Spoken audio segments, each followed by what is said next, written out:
When we got married, we didn't have nothing to go housekeeping. I think we had $2 or $3. So we rented a house. It cost us $4 a month. It was a little old 2-room place.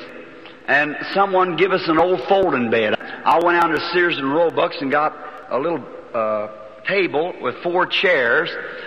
And so then I went over to Mr. Weber, a junk dealer, and bought a cooking stove. I paid 75 cents for it and $1 and something for grates to go in it.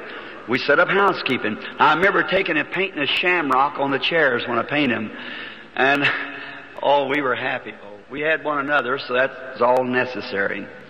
God, by His mercy and His goodness, was the happiest little couple could be on the earth.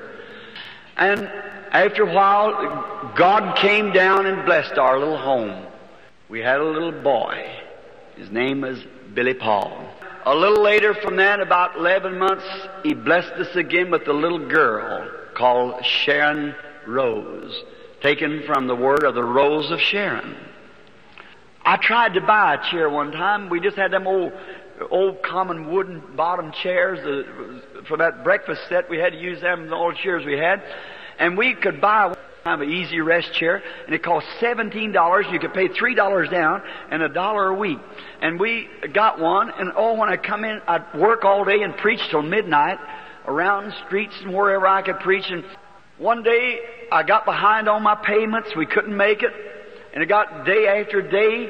And finally, one day they come and got my chair and took it.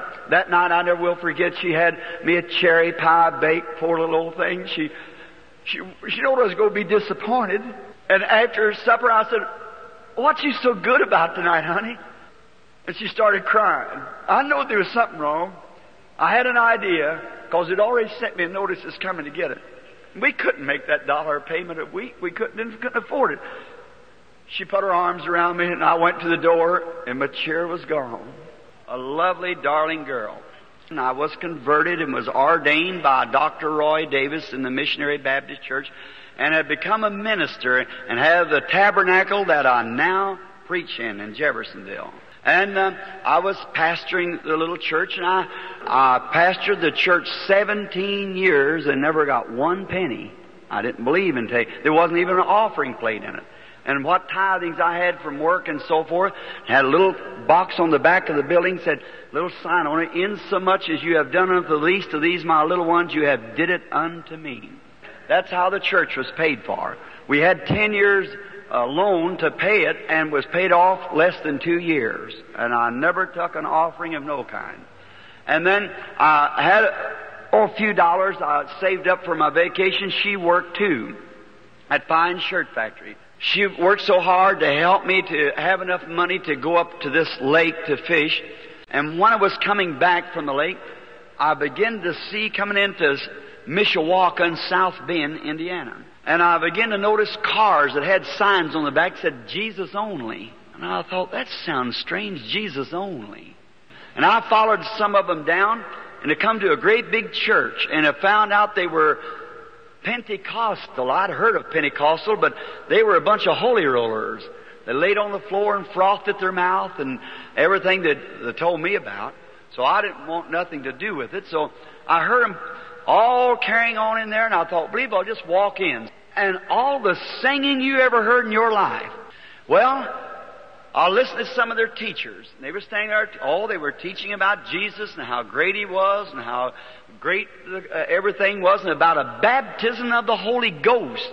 I thought, what are they talking about? And after a while, somebody jumped up and started speaking with tongues. Well, I never heard anything like that in my life. And here comes some woman up through there running just as hard as she could. Then all of them got up and started running, screaming and shouting and carrying on. I thought, what a bunch this is. But you know, something about it, longer I sit there, the better I liked it. There was something seemed to be real good. So it comes supper time, and said, everybody come to supper, and after I stayed for the night service, and he said, all of the preachers, regardless of denomination, come to the platform. Well, there's about 200 of us up there. I went up. Well, it come my time. I said, William Branham, Baptist, Jeffersonville, Indiana. Walked by. I hear all the rest of them calling themselves Pentecostal, Pentecostal, Pentecostal. I walked by, I thought, well, I guess I'm the ugly duckling, so I sit down, waited. And then they said the one's going to bring the message tonight is, I believe they called him elder. And the ministers, instead of reverend, it was elder. And they brought an old colored man out there. He stood there and he turned around. That old man took his text from over in Job. Where was you when I laid the foundation of the world? Or when the morning stars sang together and the sons of God shouted for joy? Well, he took him up at the beginning of time and brought him back in the second coming down the horizontal rainbow. I never heard such preaching in my life. About that time the Spirit hit him. He jumped about that high and clicked his heels together, throwed his shoulders back, went tipping off that platform, said, you haven't got room enough up here for me to preach. I thought, if that'll make an old man act like that, what would it do if he got on me? Maybe I need some of that.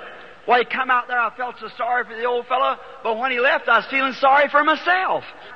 I thought, now the next morning I'm not going to let nobody know who I am. So that night I prayed pretty near all night. I said, Lord, what is this I got into? I never seen such religious people in my life.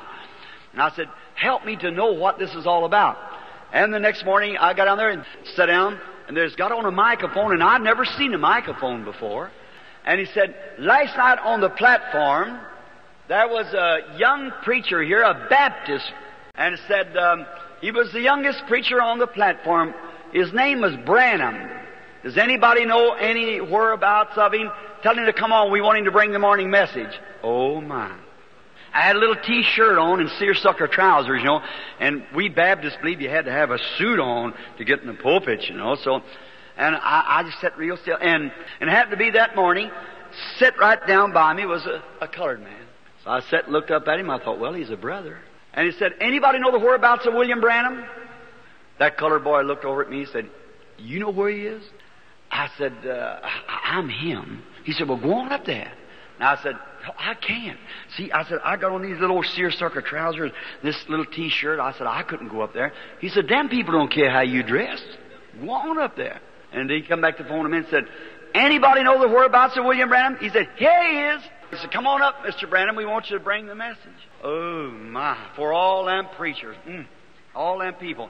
And I got over here around Luke 16, and I thought, and I got on the subject, and he lifted up his eyes in hell and cried.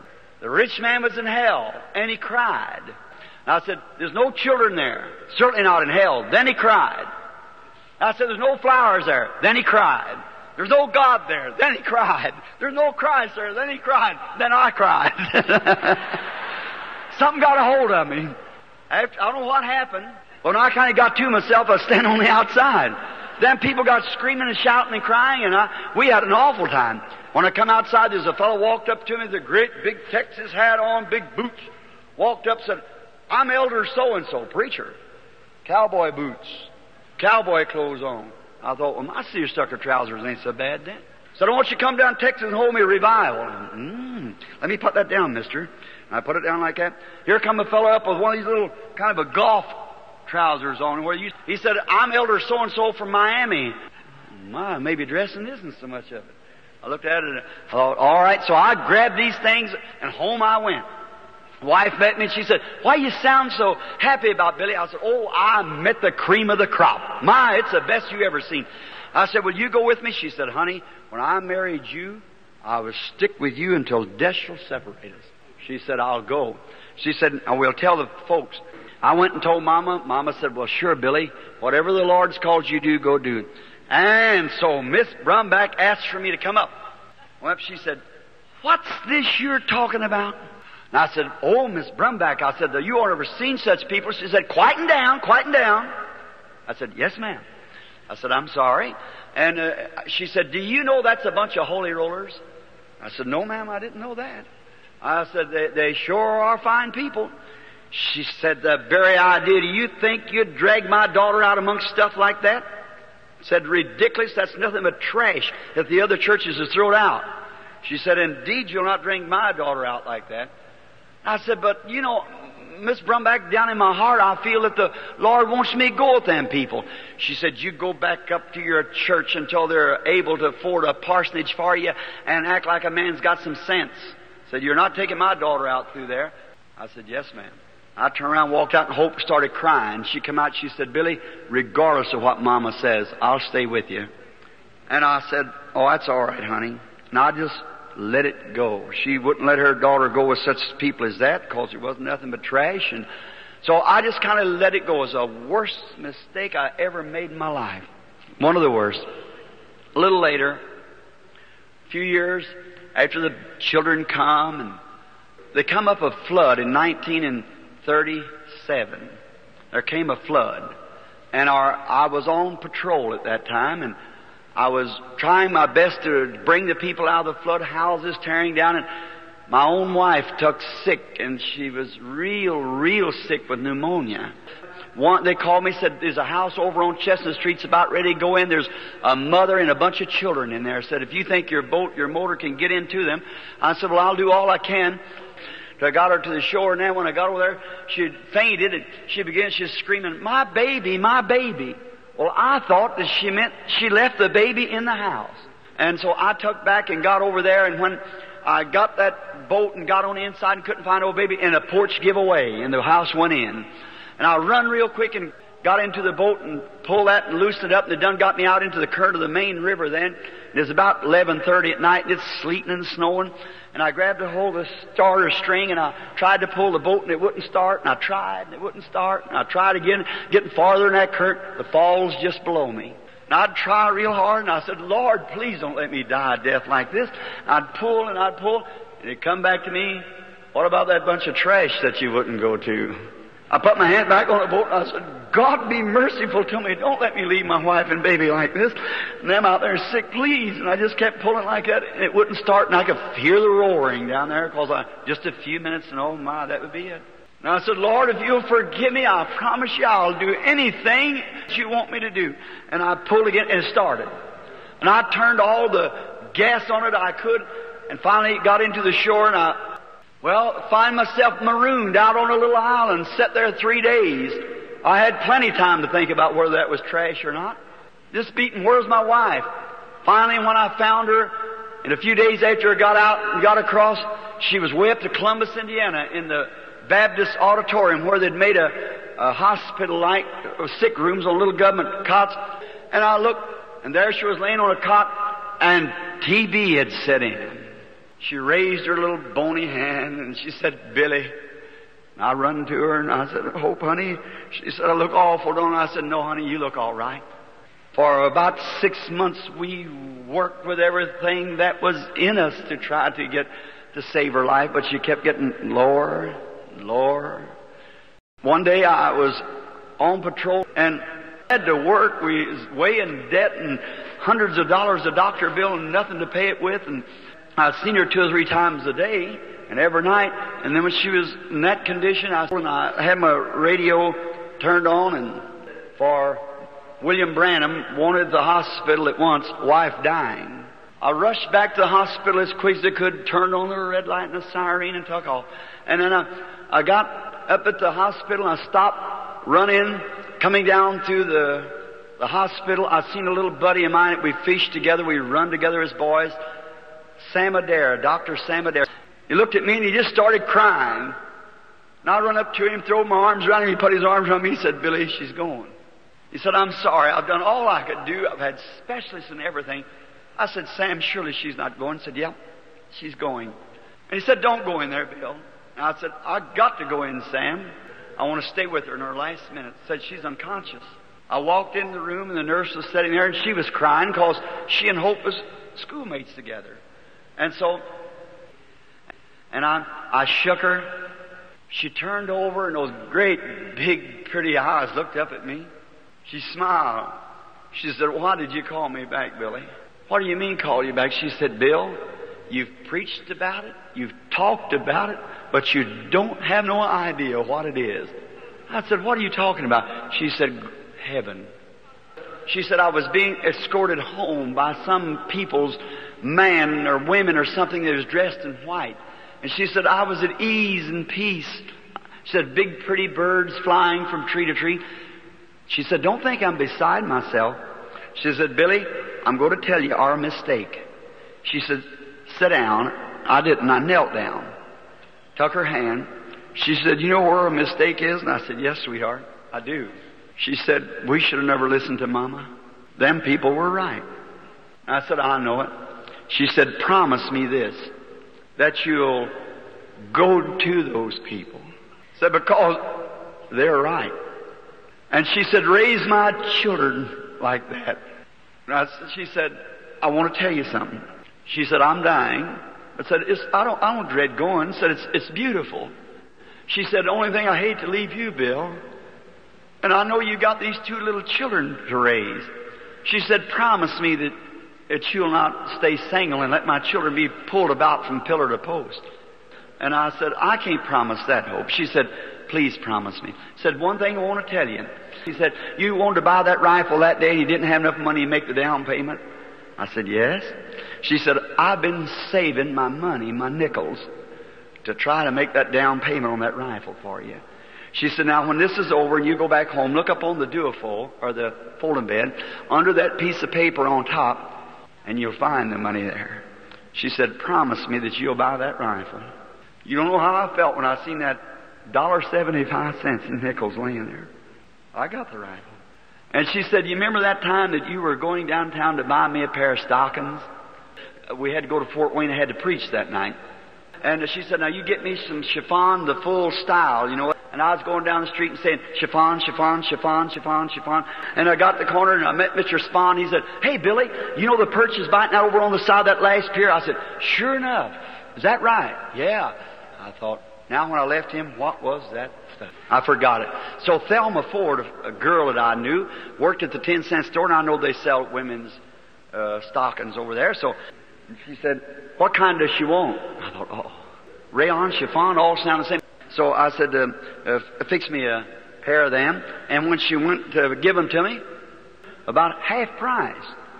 Well, I said, give me 2 pair of them. See? And I went back home. She said, did you get chiffon? I said, yes, ma'am. It all sounded the same to me. I didn't know there was any difference. And she told me, she said, Billy, she said, I give them to your mother. Said, they're for older women. Said, I'm sorry I did that. I said, oh, that's all right, honey. And I held her darling hands while the angels of God packed her away. I went home. I didn't know what to do. I laid down there at night and I heard, and just in a little bit, someone called me, said, Billy, there's Brother Frank Broy. He said, your baby's dying. I said, my baby? He said, yes, Sharon Rose. Said, Doc's up there now, and said she's got tubercular meningitis. She nursed it from her mother. Said she's dying. I said, Doc, I got to see my baby. And I waited till he got out. I couldn't stand to see her die and her mother laying down there in the undertaker's establishment. I tell you, the way of a transgressor is hard. And I went, slipped in the door, and when Sam went out, the nurse went out, I went out into the basement. It's a little bitty hospital. She's in an isolated place, and the flies was in her little eyes. And she, with a little spasm, her little fat leg was moving up and down like that, and her little hands with that spasm. And I looked at her, and she's just big enough to be cute, about 8 months old. There laid my darling dying. I looked down to her, and I said, Sherry, you know Daddy? You know Daddy, Sherry? And when she looked, she was suffering so hard that one of them pretty little blue eyes had crossed. It like to tore my heart out of me. I knelt down, I said, Lord, what have I done? Haven't I preached the gospel on the street corners? I've done everything that I know to do. Don't hold it against me. I never call them people trash. It was her that called them people trash. I said, I'm sorry it all happened. Forgive me. Don't take my baby. And while I was praying, looked like a sheet or cloth come down. I knowed he had refused me. Now there was the hardest and the most treacherous time of my life. When I raised up and looked at her, and I thought, Satan put in my mind, well, you mean as hard as you've preached and the way that you've lived, and now when it comes to your own baby, he'll turn you down. I said, that's right. If he can't save my baby, then I can't. I stopped. I just didn't know what to do. And then I said this, I said, Lord, you gave her to me and you taken her away. Blessed be the name of the Lord. If you take even me, I'll still love you. And I put my hand over on her and I said, bless you, sweetheart. Daddy wanted to raise you with all my heart. I wanted to raise you and raise you to love the Lord. I took the little baby when it died and put it on the arms of the mother, and we taken it out to the cemetery. And I stood there to hear Brother Smith, the Methodist preacher that preached the funeral. Ashes to ashes and dust to dust. And I thought, heart to heart. There she went. Not long after that, I took little Billy there one morning. He's just a little bitty feller. That's the reason he sticks with me and I stick with him. I had to be both Papa and Mama both to him. I'd take his little bottle, and we couldn't afford to have a fire at night to keep his milk warm, and I'd lay it under my back like this and keep it warm by the heat of my body. Remember walking around town, the bottle under my arm. He'd get to crying. One night I didn't have his Mama to take him to, and he said something there like to kill me one afternoon. He was crying. It was long, late in the evening, and I was patting him on my back, patting him on my shoulder, and patting him like this. He said, Daddy, please go get Mama and bring her here. And I said, honey, I can't get Mama. He said, well, tell Jesus to send me my Mama. I want her. I said, well, honey, me and you go see her sometime. And he stopped and said, Daddy. And I said, yeah. He said, I see Mama up there on that cloud. Like to kill me. I just almost fainted. I hugged the little fellow up to my bosom like that and just held my head down. Went on in. Days passed. I couldn't forget it. And I remember one day I was trying to work in public service. I went up to fix an old secretary was hanging down. It was real early in the morning, and I climbed up this cross, and I couldn't give that baby up. I could see my wife going, but that baby going, just a little bitty thing. And I said, Sharon, honey, Daddy wants to see you so bad, honey. I would like to hold you in my arms again, you darling little thing. I got beside myself. It had been weeks. I pulled off my rubber glove. There's 2,300 volts running right beside of me. I pulled off my rubber glove. I said, God, I hate to do this. I'm a coward. But Sherry, Daddy's going to see you and Mama just in a few minutes. And so I started pulling that glove off, and something happened. When I come to, I was sitting on the ground with my hands up like this to my face crying. It was God's grace, or I wouldn't have been having a healing service here. I'm sure of that. It was Him protecting His gift, not me. Put my tools away and went back. I said, I'm going home. I started around the house, and I picked up the mail in the house, kind of cold, and I went in. We had one little room. I was sleeping on a little cot there, and the frost coming up, and that old stove. I took the mail, and I looked in the mail, and the first thing on there was her little Christmas saving, 80 cents. Miss Sharon Rose Branham. There it was all over again. I'd been game warden. I reached in there and got my gun, pistol, out from the holster. I said, Lord, I can't go this anymore. I'm dying. I'm so tormented. I pulled the hammer back on the gun, put it up to my head, kneeling there on that cot in that dark room. I said, Our Father, Lord in heaven, hallowed be Thy name. Thy kingdom come, Thine will be done. As I tried, I squeezed that trigger as hard as I could. I said, on earth as it is in heaven, give us this day our daily bread. And it wouldn't go off. I thought, oh God, are you just tearing me to pieces? What have I done? You won't even let me die. And I threw the gun down and it went off and shot through the room. I said, God, why can't I die and get out of it? I just can't go no farther. You've got to do something to me. And I fell over and started crying on my little old dirty bunk there. And I must have went to sleep. And as I went along, I noticed an old covered wagon, like a little old prairie schooner. And the wheel was broke. Of course, that represented my broken family. And as I got close, I looked, and there stood a real pretty young girl, about 20 years old. White flowing hair and blue eyes, dressed in white. I looked over at her. I said, how do you do? Went on. She said, hello, Dad. Well, I said, how, miss, can I be your daddy when you're as old as I am? She said, Daddy, you just don't know where you're at. And I said, well, what do you mean? She said, this is heaven. Said, on earth I was your little Sharon. Well, I said, honey, you were just a little baby. Said, Daddy, little babies are not little babies. Sure, they're immortal. They never get old or never grow. And I said, oh, Sharon, honey, you're a pretty young woman. She said, Mama's waiting for you. I said, where? She said, up at your new home. I said, new home? I said, well, I never had a home, honey. She said, but you got one up here, Daddy. Someday I'll go to it.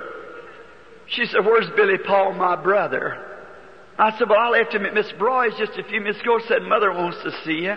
And I turned and looked. And there was great big palaces. And the glory of God coming up around him. And I heard an angelic choir singing, my home, sweet home. I started up a long steps running just as hard as I could. And when I got to the door, there she stood. A white garment on, that black hair long, holding down her back. She raised out her arms as she always did when I come home tired from work or something. I said, honey, I seen Sharon down there. I said, she made a pretty girl, didn't she? Put her arms around me and she said, just around my shoulders. She started patting me. She said, stop worrying about me and Sharon. I said, honey, I can't help it. She said, now Sharon and I are better off than you are. And said, don't worry about us no more. Will you promise me? And I said, Hope. I said, I've been so lonesome for you. And for Sharon, and Billy cries all the time for you. I said, I don't know what to do with him. And she said, it'll be all right, Bill. She said, just promise me you won't weary no more. And she said, won't you sit down? And I looked around, and there's a great big chair. She told me up there, she said, you remember that chair, Bill? And I said, yes, honey, I remember. So that's what she's thinking about, wasn't it? Yeah. She said, well, they won't take this one. This one's paid for. She said, sit down just a minute, I want to talk to you. I said, honey, I don't understand this. And she said, promise me, Billy, promise me that you won't worry anymore. You're going back now. I said, promise me you won't worry. And I said, I can't do that, Hope. And just then I come to. It was dark in the room. I looked around and I felt her arm around me. I said, Hope, are you here in the room? She started patting me. She said, you go make me that promise, Bill? Promise me you won't worry no more? I said, I promise you. And when then she patted me 2 or 3 times and she was gone. I jumped up and turned on the light, looked everywhere. She was gone. But she's just gone out of the room. She isn't gone. She's still living. She was a Christian. I just can't tell anymore. God bless you.